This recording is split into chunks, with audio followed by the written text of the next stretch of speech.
자, 한미 방위비 협상이요.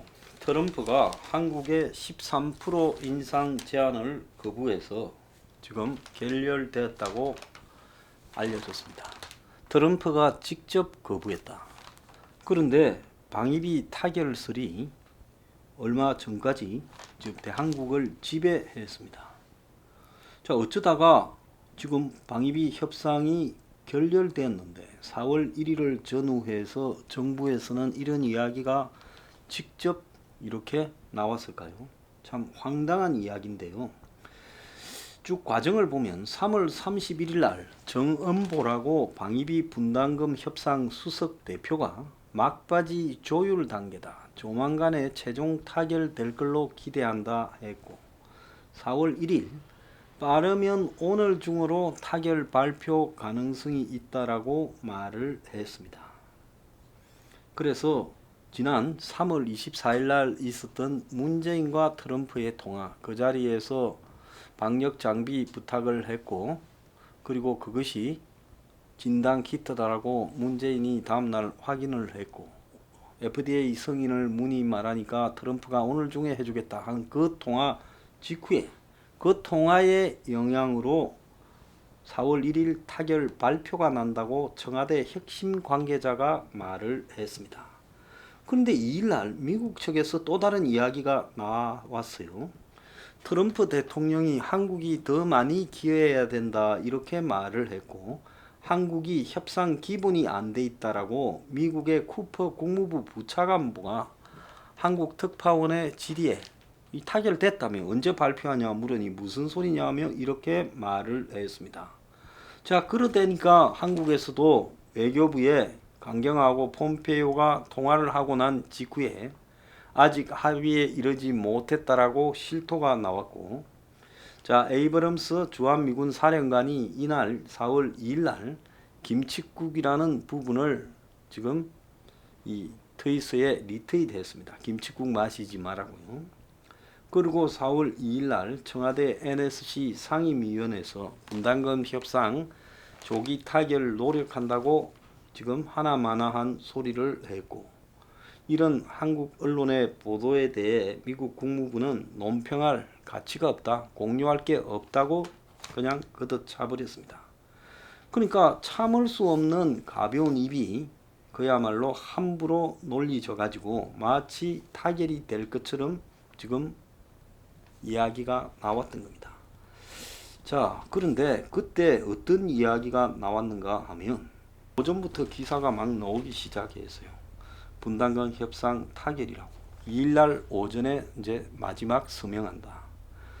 자, 그래서 어떻게 미국하고 한국하고 이렇게 술술 진단 키트도 그러고 잘 풀리나?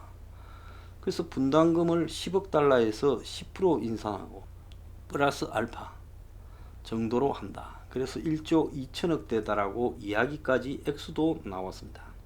자, 애초에 트럼프가 주장한 6조에 비해 엄청난 성과였다는 거죠. 자, 지난해 11월 제임스 드하트 미국 측 분담금 대표는 50억 달러 6조보다는 작다 했지만은 절반 이하로 내려가지는 않을 거다라는 이야기도 있었는데, 미국이 갑자기 한국한테 왜 저러냐, 진짜 한국한테 지금 코로나 관련해서 방역 물품을 좀 보내달라 이렇게 이야기를 하고 아쉬워지니까 이렇게 하지 않았나 이런 이야기들이 한국에 번졌어요.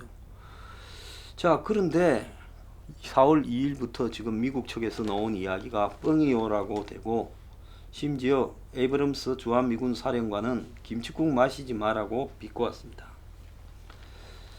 그래서 정부가 민감하고 중요한 협상이 타결되려고 한다면 언론사에 언제까지는 말하지 말라고 발표할 때까지, 타결 발표 때까지 엠바고를 걸고, 그리고 언론은 보도를 유예해 주는데, 이번에는 그런 과정이 없이 정부가 미국을 배제하고 스스로 막 보도에 소스를 흘리기 시작했다가 결국 이런 언론 플레이를 미국 측이 기정사실화 하려는구나 알고 부인하면서 정부가 가짜 뉴스를 생산하는 주범이 됐다는 겁니다.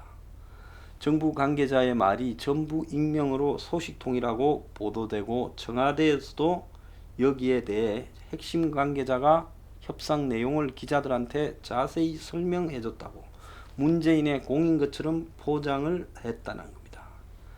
그래서 3월 24일 날 있었던 트럼프 문의 통화가 마치 이 분담금 협상에 기여하게 된 것처럼 해서 문한테 숟가락을 올려주고 그야말로 국방부 등의 협상을 청와대가 가로채는 모양이 있었다는 겁니다. 자, 그런데 트럼프가 이렇게 진짜 양보했다고 하면 트럼프가 생색을 내기 위해 먼저 트윗을 냈을 건데, 근데 이상하게 한국 측이 먼저 생색을 내고 그 생색이 문이 가져가는 부분으로 하면 미국 측의 협상 대표가 국무장관이 난처해지겠죠.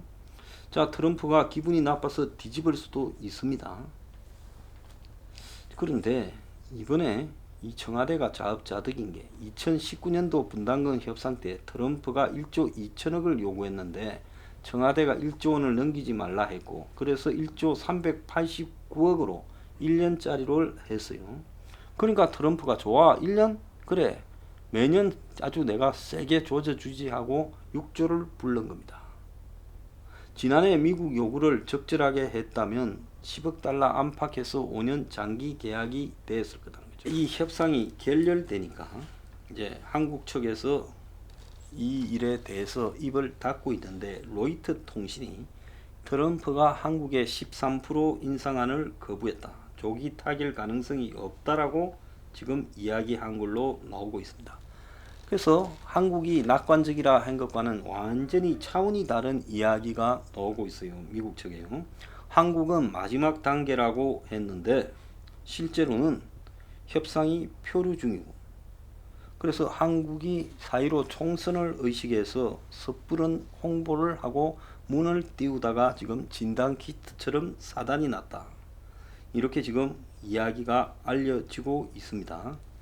트럼프는 한국 측 제안에 대해 에스퍼 국방장관 그리고 폼페이오 국무장관과 협의를 한 다음에 이미 노라고 하기로 정했다는 겁니다. 그래서 에스퍼가 6일날 정경도와 통화를 하면서 트럼프는 한국 측이 훨씬 많은 것을 분담하기를 기대했다라고 트럼프 말도 전했고, 다시 수주 내에 협상이 진전될 가능성도 별로 없다라고 지금 이야기가 나오고, 총선 전에는 이제 물 건너갔고, 이런 상황이 11월달 미국 대선과 맞물리면서 상당히 오래 가면서 트럼프도 완강하게 지금 협상을 거부해서 지금 문제가 생기는 게 아니냐라는 이야기까지 나오고 있습니다. 자, 이 상황에서 지금 지난 9일 날에는 해리스 대사가 11월 지금 미 대선까지 기다리지 않고 그 전에 그만두겠다, 이렇게 지금 이야기가 나오고 있습니다. 자, 이 말은 뭔 말인가 하면, 보통 미국 대사가 한국에 오면 임기가 3년인데 해리스가 지금 워낙 많이 지금 한국에 와서 시달리고, 심지어 무슨 일본 총독 같아 소리까지 나오고, 양입 분담금 협상에서도 미국을 대변하고 이러다 보니까 자, 좀 부담이 많이 된 것 같아요. 그래서 지금 이 해리스가 빨리 그만둬 버리는 게 낫겠다 하면서 지금 좌절감을 토로하고 있다라는 이야기까지 나오고 있습니다. 그래서 작년 11월 19일 날 이 협상 분담금 협상을 하다가 미국이 80분 만에 협상장을 박차고 나오고 보도 자료를 돌린 것처럼 지금 또 미국이 매우 한국 측의 태도를 불쾌하게 생각하고 있는 게 아니냐, 이런 지금 이야기가 나오고 있습니다. 청와대는 트럼프가 한국의 제안을 거부했다라는 보도가 나오자 협상 실무진이 합의했는데 트럼프가 그득찼다고 지금 핑계를 대고 있습니다. 미국 측은 한국이 제시한 액수가 트럼프의 시각에 턱없이 부족했다, 이렇게 여겨졌다고 이야기를 하고 있습니다. 그래서 미국은 5년간 50억 달러를 인상하는 방안이 담긴 실무 레벨의 잠정 합의안이 이렇게 올라가서 트럼프한테 최종 타결을 발표를 하기 위한 결재를 기다리고 있는 게 맞았는데 트럼프가 직접 지금 판을 깨버렸다는 겁니다. 자, 이 와중에요. 국정원의 1급 인사가 5달을 미루다가 갑자기 지난 4월 8일 날 전격적으로 이루어졌다고 합니다. 그래서 국정원의 인사가 왜 4월 8일 날 이루어졌냐, 이 부분에 대해서 지금 1급 인사가 고위직인데요. 있었는데 이제 총선 직후에 서훈 국정원장도 바뀔 거다라는 이야기가 나오고 있어요. 그래서 문 정권 3주년인 5월 10일 이전에 지금 외교 안보 라인이 통째로 교체될 가능성이 있다. 3년 가까이 해왔던 정의용 청와대 안보실장, 국정원 서훈이 지금 바뀔 가능성이 있다는 겁니다. 그걸 염두에 두고 1급을 미리 바꿨다라고 이야기가 이렇게 나오고 있는데요. 그래서 국정원의 핵심 기능인 해외 정보와 북한 파트를 책임졌던 김성배 해외정보분석국장과 장용석 북한정보분석국장이 10일자로 면직 처리됐다는 거예요. 자, 이들은 뭐 국정원 잘리고 한동안 그 월급 주는 안보전략연구원으로 이렇게 옮길 거라고 하고 있습니다. 국정원이 고위직 인사를 청와대에 올린 게 11월 초였는데 작년에 청와대가 5개월 동안 이를 미루다가 이제 이번에 갑자기 해서 의외라는 거죠. 그래서 국정원 내에서는 1급 인사가 계속 지연되고 있는 거는 서훈 국정원장이 바뀔 때 같이 할 거다라고 하는 시각이 많았는데, 그래서 청와대가 외교 안보 라인을 바꾸면서 새 국정원장을 임명하고 그 사람이 1급 인사도 이렇게 하도록 하려고 하는 거 아니냐. 자, 여권 내부에서는 작년 말부터 서훈 국정원장이 바뀔 거다라는 이야기들이 바다했습니다. 현 정권에서는 처음에는 서훈이 잘했다고 하다가 북한하고의 교착 상태가 빠지니까 서훈에 대한 불만이 지금 나오기 시작했고, 그래서 이제 총선을 앞두고 이제 서훈 교체설이 나오기 시작한 겁니다. 물론 서훈이 문정권 하에서 가장 북한하고 접촉 라인을 가지고 있고 남북 관계를 잘하는 핵심인데 대체제가 없어서 서훈을 버리기 아깝다. 결국 이제 코로나가 좀 안정되고 난 이후에 북한하고 다시 협상에 나섰을 때 서훈 외에 누가 있겠느냐 하는데 정의용을 청와대 안보실장으로 옮기고, 정의용이 지금 46년생으로 고령입니다. 그리고 정의용 자리에 지금 서훈을 넣기를 바라는데 정의용은 본인이 문정권 말까지 안보실장을 하기를 원한다는 거예요. 그러니까 정의용이 안 물러가니까 서훈도 못 바꾸고 있다는 겁니다. 자, 한간에는 김현종이 최근에 힘이 좀 빠진 걸로 나오는 김현종 안보이실 2차장 이 강경화 자리에 가고 최종금 평화기획 비서관이 안보실장이 되든지 국정원으로 가는 게 아니냐, 이 이야기도 나온 걸로도 알고 있습니다. 국정원은 지금 최근 청와대가 국정원 인사를 통해 조직의 성격을 근본적으로 바꿔놓기 위해 코드화 작업을 진행하고 있다라고 보도한 한 언론에 대해 사실무근으로 법적 조치를 하겠다, 이렇게 국정원이 말을 한 걸로 나오고 있습니다. 그래서 국정원 코드화라는 것은 문 정권의 운동권 코드를 국정원에도 그대로 심어서 문 정권에 맞는 이 코드화 작업을 지금 국정원에 시작하고 있다, 이렇게 지금 이야기가 나오고 있다는 거죠. 정권 들어서 가지고 지금 국정원이 이 주요 부서 국장에, 이번에 물러나는 사람들까지 포함한 주요 부서 국장에 전부 외부에 이 사람들을 데려왔어요. 또 2018년에는 반미 운동권 출신의 박선원을 국정원장 특보로도 기용을 했어요.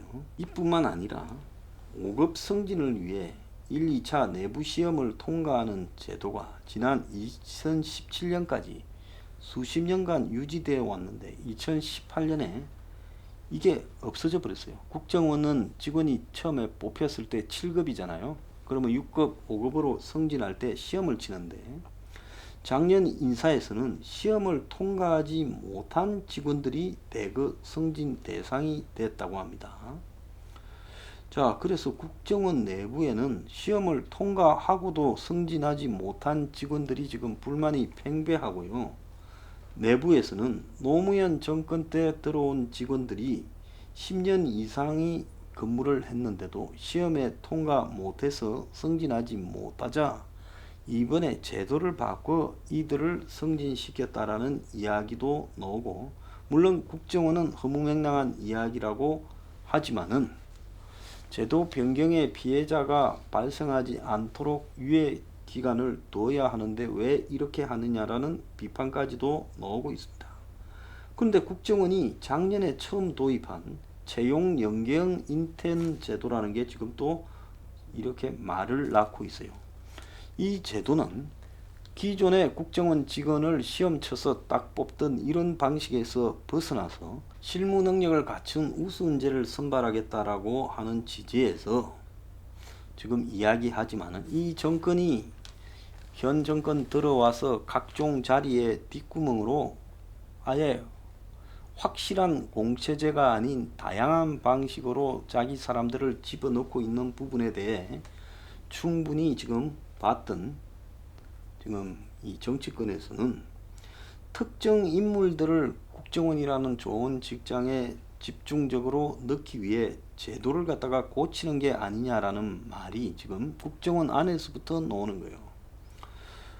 그래서 이제 채용 연계형 인턴이라고 인턴으로 들어와가 쉽게 들어오지요. 시험 안 치고 그들이 나중에 직원이 된다는 겁니다.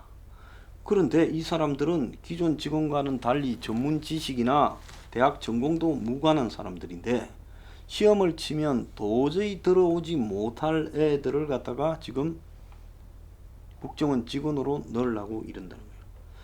지금도 국정원에 7급을 뽑는 공채를 하고 있는데 인턴 전형을 같이 하고 있어서 이게 굉장히 비효율적이고 최근 들어서 어떤 일인지 7급 신규 채용을 엄청나게 늘리고 있다는 겁니다. 그러니까 국정원 직원을 아예 전부 다 자기들 쪽 사람들을 시험을 거치지 않고 추천해서 다 심으려고 이러는 것 아니냐.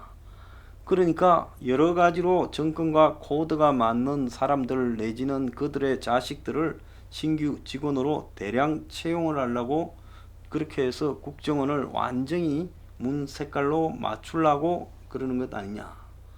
이런 지금 의혹이 나오고 있어요. 인턴도 공정하게 뽑는다 말을 하고 있지만 지금 문 정권이 국정원 직원까지도 이제 자기들의 색깔로 맞춰서 뒷구멍으로 넣으려고 작업을 하고 있는 것 같습니다.